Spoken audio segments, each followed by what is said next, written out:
final speaker today, please be guys and do me a favor. Our final speaker today is distinguished Toastmaster Blake Smith. Today, Blake is working from the Pathways Vision Series.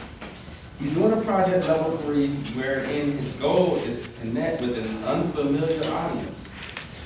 He is challenged to do this by presenting a topic that might be new or unfamiliar to the club members. The title of Blake's presentation this morning is "There Might Be Something in the Water." Please help me welcome the Toastmasters.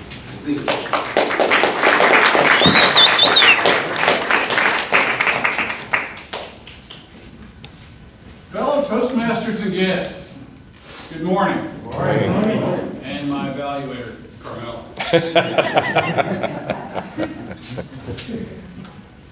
There's an upside and a downside to living more than 6 decades. You get to see a lot. You get to experience a lot. Yeah, I was around in the 60s. I was around in the 70s. I know there's a lot of people in this room that can't say that because they weren't here.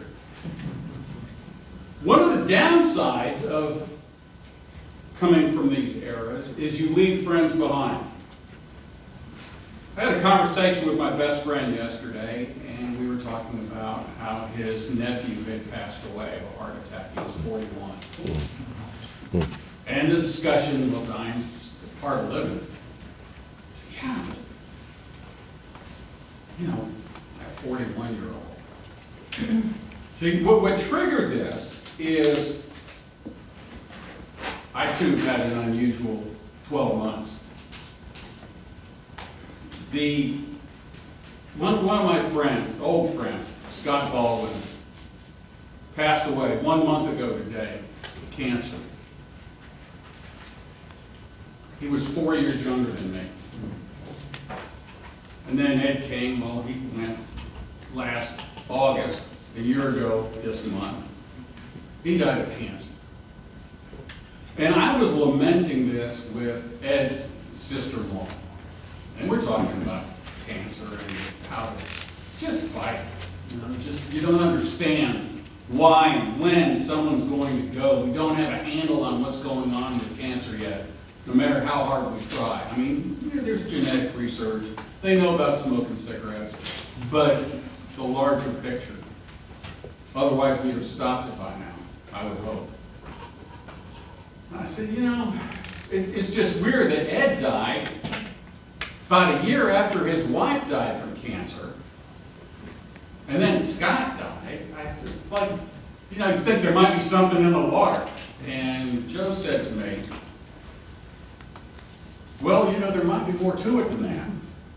I said, what are you talking about? She said, well, I'm a member of the Winter Springs Cancer Support Group, and there might be something in the water. But she said, you should look into it.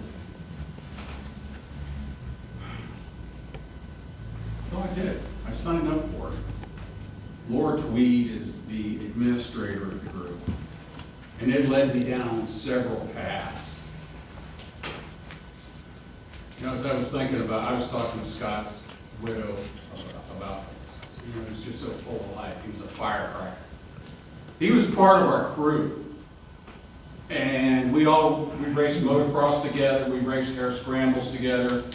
There's a lot of stuff we did together that I will swear never happened because it wasn't on video. And I'm thinking, why Scott? Why Scott?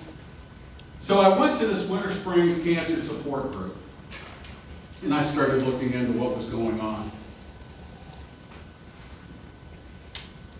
I was looking for a smoking gun, and I don't know if I saw a smoking gun, but I found ammo.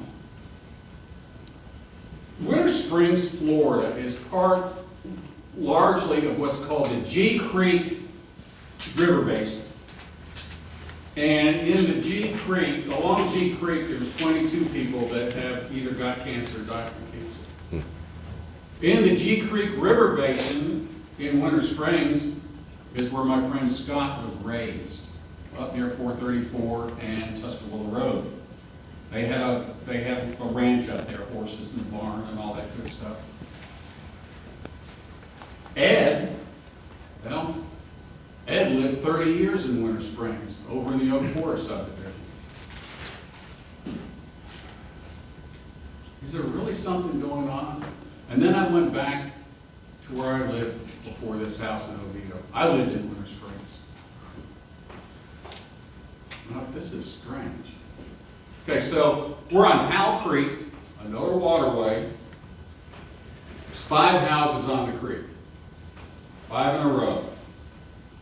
House number 1, that gentleman is in a fight for his life with prostate cancer. I'm not going to share his name because several of you know him. House number 2 is Rose. She died from a brain tumor. House number 3 was Blake.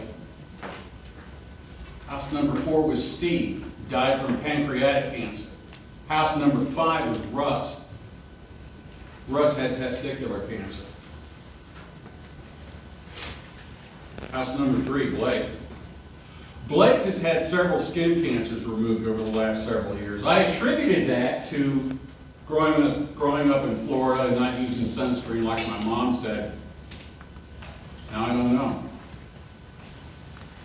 In Winter Springs, there was a meat rendering plant up near Tuscaloosa and 434. The LD Plant Company. That's where all the gristle and crud that is cut off of your steaks and your ribs gets picked up in 55-gallon barrels, and they take it up there and they turn it into other products that's used in fertilizer, dog food, wax. They have a side project, a side production where they just kick out wastewater sludge. That plant is now gone, and you know what is in its place? 2 ponds at Tuscaloosa and 434 in the G Water Basin, G Creek Basin. Winter Springs has got water treatment plants that are in dire need of repair, dire need. They had one with a water line, a wastewater plant, had an explosion of an underground line, pumped sludge into the water, had a fish kill. There's now a Winter Springs Quality Initiative group because they're fighting for this type of stuff. They want to see what's going on in Winter Springs. That, well, you can go to our science center. Your science center doesn't exist. Your science center, oh, it's a virtual science center. Just go in and look at it. They're right now dealing with 24 Department of Environmental Protection violations. They've got $100 million of repair work to do. My challenge to you is my challenge to me. Dig deeper. Find out where you live. Become involved in your location, in your area, in your neighborhood. Because there might be something in the water.